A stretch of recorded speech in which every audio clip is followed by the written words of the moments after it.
while it's caused some consternation and verbal attacks from both casual viewers and friends and family members alike, I've tried to make no bones about the disdain that I have for the language of traditional Christianity, including New Thought and progressive Christianity, and we're going to talk about why. I'm Dr. John Michael Salvato, and you're watching Inner Alchemy, the Science of Spiritual Living. This is a weekly program where we attempt to unpack some of the most essential truths of spiritual and personal transformation without religion or doctrine, without creed or superstition, and regardless of whether one embraces a personal or impersonal or no God at all.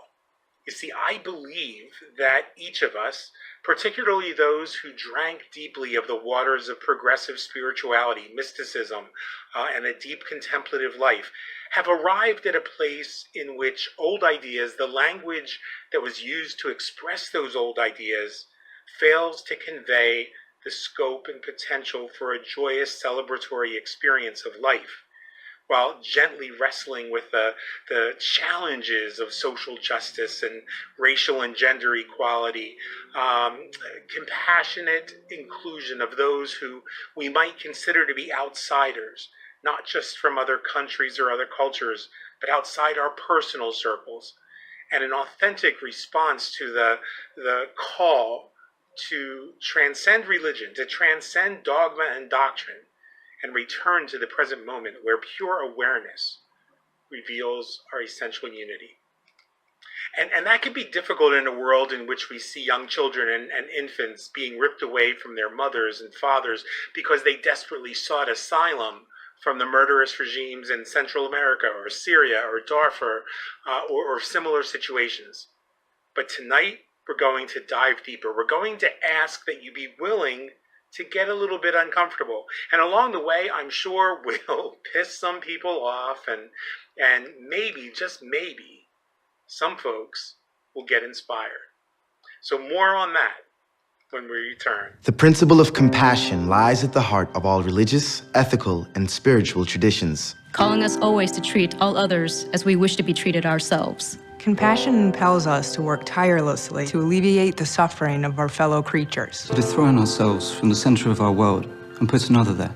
To honor the inviolable sanctity of every single human being. Treating everybody without exception. With absolute justice, equity, and respect. It is also necessary in both public and private life. To refrain consistently and empathically from inflicting pain. To act or speak violently out of spite, chauvinism, or self-interest. To impoverish, exploit, or deny basic rights to anybody. And to incite hatred by denigrating others, even our enemies. Is a denial of our common humanity.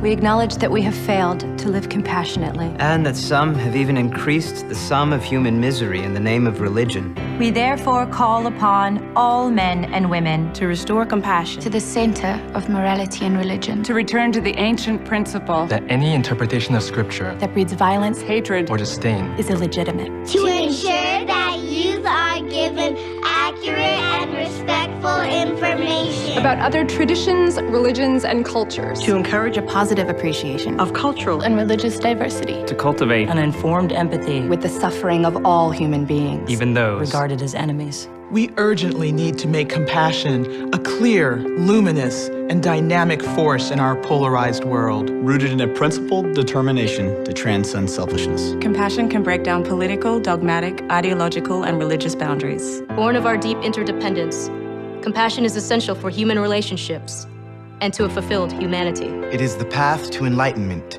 and indispensable in the creation of a just economy and a peaceful global community.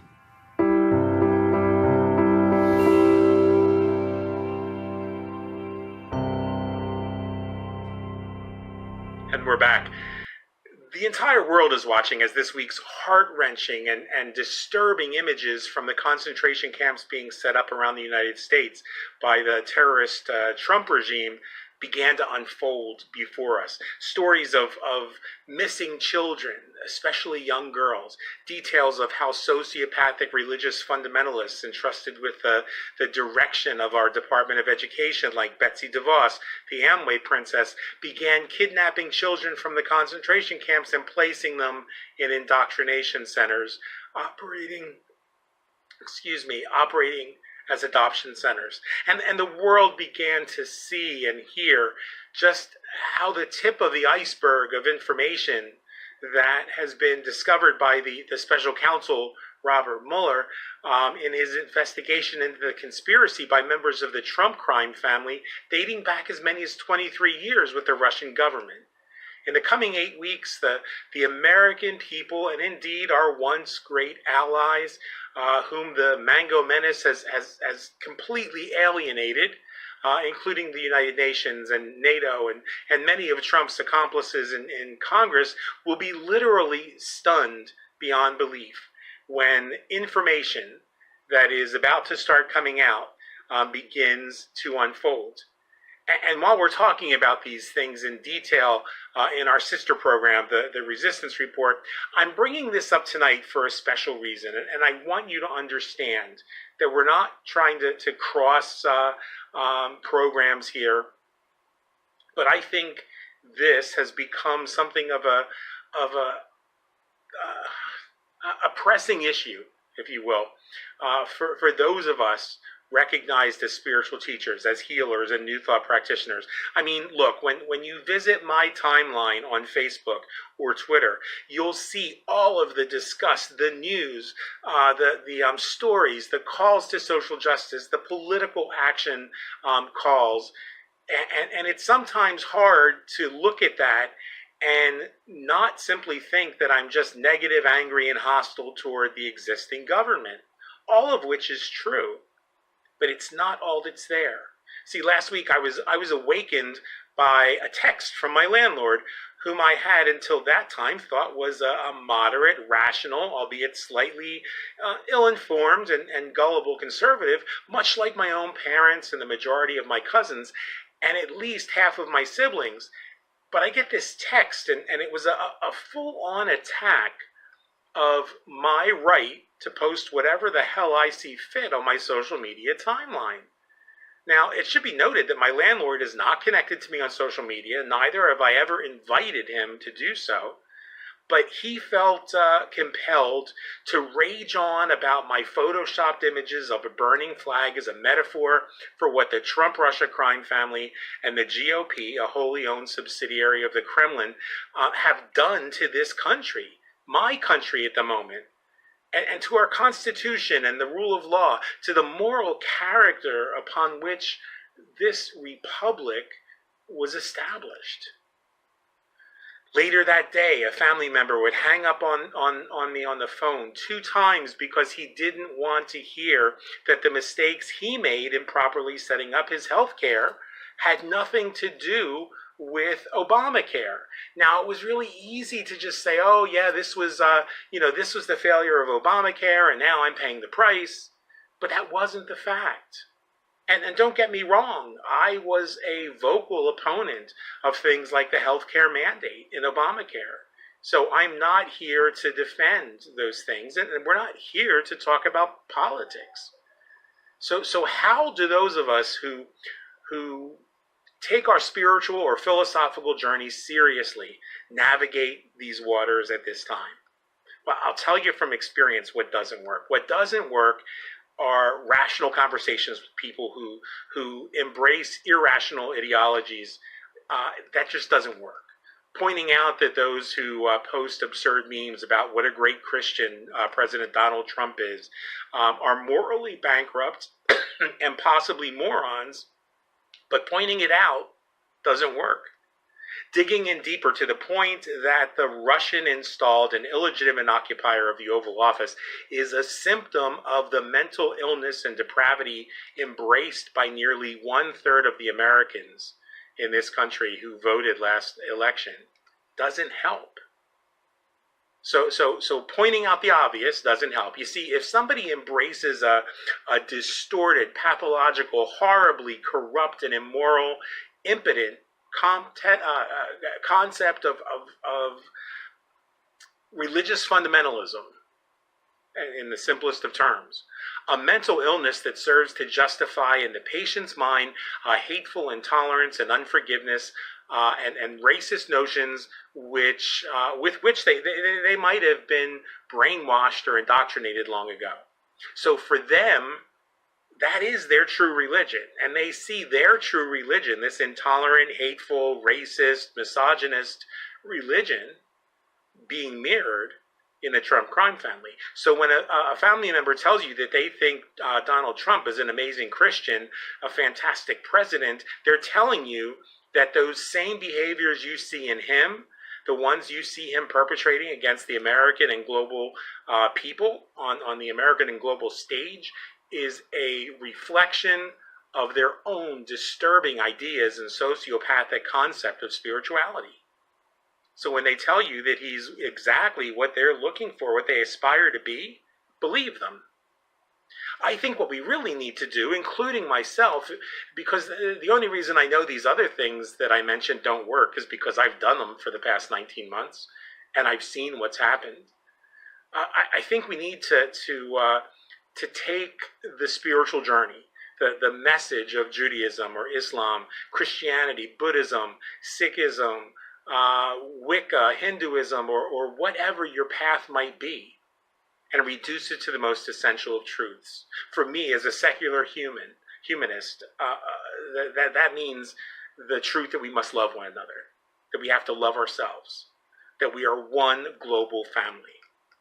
You see, if progress is going to be made in our world, then the only thing that matters is recognizing that essential unity. Whether somebody's Republican or Democrat or socialist or independent or whatever makes absolutely no difference.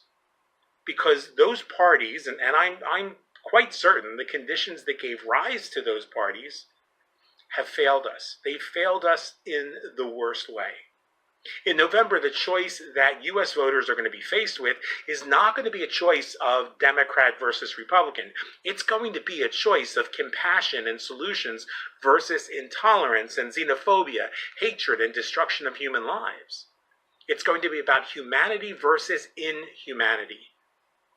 Now let's remember, over 4 million young people, I think 4.2 or 4.3 million young people, are going to be 18 this year for the first time before the November election. So about 3 to 4 million people that have failed to vote in the last election in 2016, plus 4 million young people are going to be able to vote. So we need to be not focusing on the people who think that what Trump's doing is wonderful. We need to be focusing on the people who didn't vote last time and impress upon them the importance of helping us to ensure a more compassionate future. Because if they didn't vote last time, it's because they might have felt that they didn't have a good choice. Some of those feelings might have been based on misinformation and disinformation. Some of them might have been rooted in legitimate concerns. But they wanted something better for this country. So the conversations we need to be having are not with those who embrace hatred or intolerance or xenophobia, not with the people who are racist or homophobes and who support the kind of terrorism we're seeing in these concentration camps, because they will stand squarely behind the evil that is manifesting those very concepts, those very ideas in the world today. Instead, what we've got to do is we've got to start talking openly, warmly, and rationally about humanity, about how to provide solutions that alleviate suffering. Not about politics, not about policy, but how do we personally affect meaningful solutions? A simple means of making those solutions self-sufficient. You see, if there's a solution and that solution is self-sufficient, nobody's going to argue with it. If that solution is going to cost the wealthy, then you've got to argue with them the importance and the value of parting with that which they're attached to, and that's their money. So let's find solutions that are self-sufficient. Let's talk about the trauma that our laws have caused, not only for immigrant children, but for black and brown children, especially young boys, growing up in our inner cities, who have to worry about a militarized police force killing them for doing nothing. For school students who are faced with a fear or the choice of having to carry a bulletproof shield to school or immersing themselves in the process of learning that they're really there for. For LGBTQ persons whose legal rights are being trampled by those who are hiding behind a warped interpretation of their biblical myths. Let's talk about these things. And not everybody's going to agree with us on everything. Some people are going to still think that people who smoke weed are drug addicts. Some people, they're probably not watching this show because they know that I do. Some people will still believe that border security is essential to the national identity, though they really hold on to that nationalism as you find that very often in the elderly. Because they went through the war and everything that represents. Some people will not understand that trans persons are murdered at an alarming rate simply for exploring their authentic selves, and that black and brown young men are being murdered by militarized and rogue police officers every single day in this country. But one thing we can all find a common ground for is love. The love that we feel for those who matter to us. So I want you to think about this. Let's make this shift.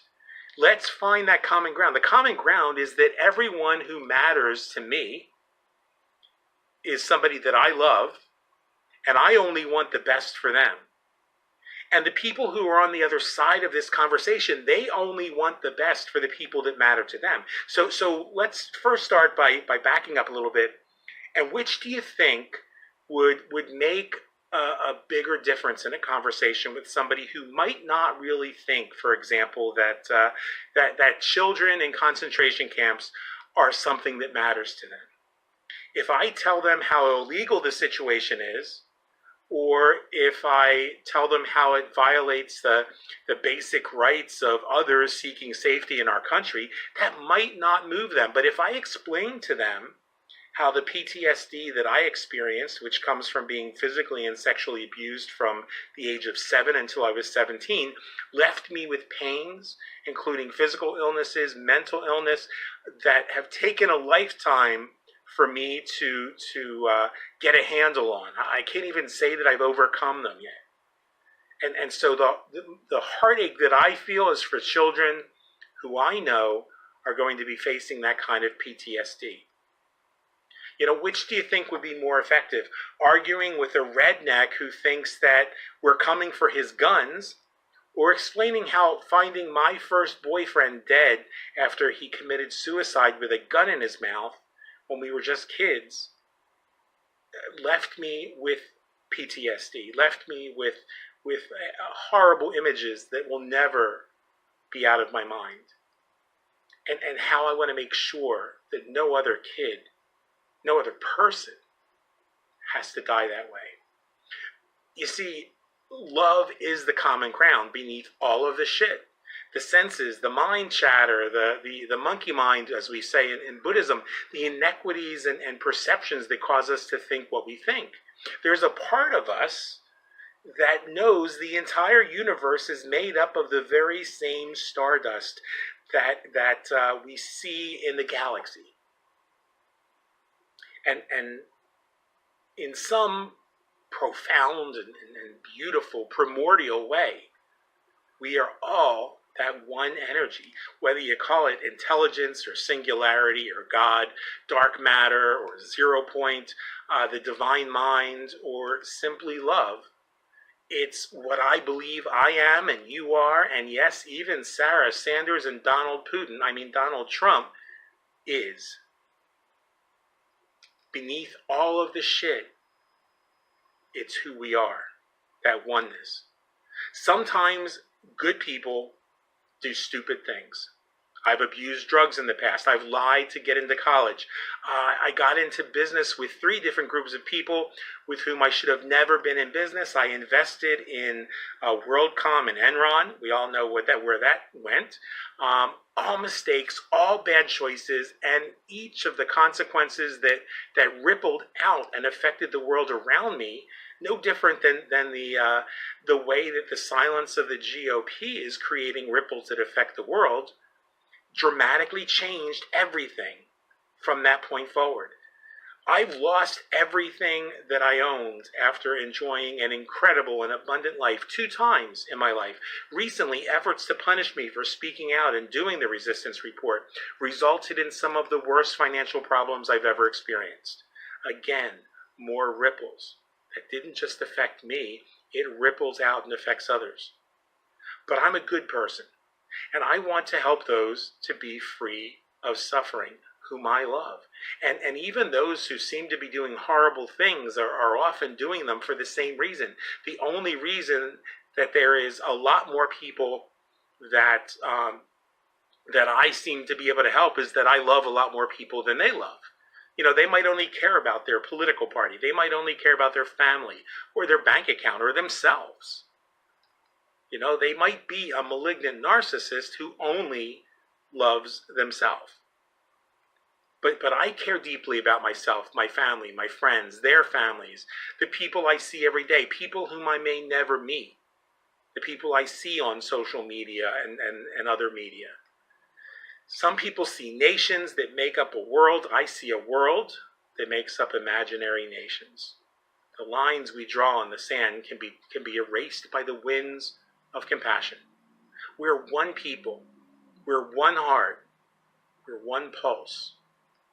So let's try an experiment. Let's focus, even if only for a week, on solutions, not problems. And I really would love to see us do this for 90 days, because I know it'll change the world. What can we do to bring about a more fair, more equitable, more honest, and progressive society? Yeah, voting is important, and we definitely will do that in November. But what can we do right now? What one thing can we change this week that will alleviate suffering in some way? What words can we remove from our vocabulary, from our language, which marginalize and dethrone or disparage other people? Maybe republicard or morally bankrupt motherfuckers or maggots. Those are some of the words that I have to give up this week. That I'm holding myself accountable in front of each of you to give up this week. And yeah, for me, the symbol of a burning flag is relevant, it's appropriate, and it's most importantly provocative. It gets people talking. And I'm very well aware of how some of the graphics I create get people talking. Not always in agreement, but talking. But because I've learned that many people are simply ignorant and uneducated or arrogant, and they believe nonsensical things like the idea that the flag is somehow tied to soldiers or represents soldiers, which it doesn't, or that it disrespects vets to refuse to stand for the national anthem and so on, I've decided that I don't have to push the envelope that far and disturb the uneducated with images of a burning flag. Now, I won't remove the images that I put up. And I'll never apologize for being authentically who I am. I'll never stand for or participate in salutes to the flag or pledges of allegiance or national anthems. I'll never repeat the KKK motto, such as America First. I deleted 4,000 people from my Facebook friends and 7,000 from Twitter this past month, because I don't want to inflict anger or pain on anyone who is not yet ready to embrace the need for greater compassion and love in our world. I also know that some of those people will come back to my page because they're searching too, and they want to hear the other side. They might know that I'm kind of a loud and provocative voice, but it makes them think. And I think that that's true about the family member who hung up on me. I think that that's true about the landlord who stepped out of line to attack me. See, I'm always going to call out social injustices. I'm always going to be the one who blows the whistle on intolerance and evil and injustice. But I make the decision tonight to choose to be more mindful of the words that I use. I've got work to do in my life. I'm not going to deny that. I have to remind myself hundreds of times a day to return to the moment where everything is okay. Perhaps when I learn to say to myself and mean it, I love you, I'm sorry, please forgive me, thank you, and namaste, I will have begun to contribute in more meaningful ways to create a better world. See, I think we have to cut the emotional ties that we have to the past right now. If we begin to forgive ourselves for the things we've done to others, healing takes place, transformation takes place. For the last 19 years, I've taught that the truest journey to self-liberation comes when we assume 100% responsibility for our lives and for every experience in our lives. This is not about placing blame. But when I get caught up, for example, in pointing out the horrors that take place in Texas, for example, but I don't take responsibility for the reflection that situation represents in some way, for me in my own life, of times when I've turned away those who were in need, then transformation and resolution don't occur. The struggle, the pain, the suffering continues. So for example, here's a real example. I'm going to be really vulnerable here for a moment of how that played out in my life this past week. I live in a polyamorous and open relationship, and many of you understand that. 2 years ago, my fiance and I were considering the possibility of welcoming a third person into our relationship, a man that we both cared very deeply for. But he was a bit of a tortured young man who was struggling with addiction, who had not hit rock bottom yet. And one night, he came over our house late at night, and he was inebriated, he was rude, stole my razors, and I told him he had to go home because he was making too much noise. He was being too ruckus, and I thought that it was inconsiderate to our neighbors. Well, 2 days later, he was found dead in a hotel room of an accidental drug overdose. The person who was in the room partying with him took off and left him there to die. And I started to realize that I was getting extremely triggered this past week by a lot of what was going on with the immigrants, for the idea that so many of them were trying to find asylum here. And I realized that my friend, high, obnoxious, and noisy that night, was seeking asylum in our arms when I turned him away. And so while I know that that wasn't connected to directly connected to what's going on with the immigrants, it was a different situation. It was a turning away of the other. So I needed to forgive myself this week. I needed to take that responsibility for the ripples that that decision may have caused, that I'll never entirely understand or know. And by doing so, that took out the animus that I felt that was getting out of control, that was beginning to control me over those in the prison camps. So we free ourselves, and in turn it frees our perception of the world. It allows us the freedom to compassionately respond to injustice with solutions, not merely with accusations of the obvious. And any wrongdoing is memorialized within ourselves. Anything any failure to return to love, to respond from love, to be love in our world, gets memorialized. It gets inscribed within us. And it then becomes mirrored in every entity, every object which was present when the cause happens. Why? Because it's a matter of the law of cause and effect, which predominates everything in life and every lifetime. The purpose of our practice, the purpose of our living, of our thinking and experiencing the world around us, is to release those unhappy, negative experiences in past situations, and to resolve and remove the traumas from the memory banks and offer solutions that are based in love and releasing the karmic bondage that hinders the evolution of our minds liberates us for the free expansion of awareness and the end of personal suffering. And when we eliminate our cause of personal suffering, we are then able to go out into the world and alleviate suffering for others. So tonight's program was not meant to be an answer. Over the last 30 minutes, I hope that we began we started a conversation that will emerge and inspire us to become more than this pain, more than this tyranny, more than this injustice that we're experiencing. And I hope that it's been helpful for you to begin that process of having that conversation. I hope you're very welcome to begin that conversation with me or with whomever you feel comfortable starting such a conversation in your life.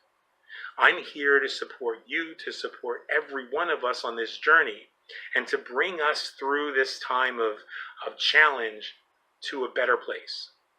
So I thank you for being with us. And as we say at the end of every one of our programs, I encourage you to return to the moment, to be grateful for what you've got. And the only way you can be grateful is to be in that moment, because that opens the door to the abundance, to the possibilities, to the healing that awaits us. And always remember, the best is yet to come. I'll talk to you soon. Namaste.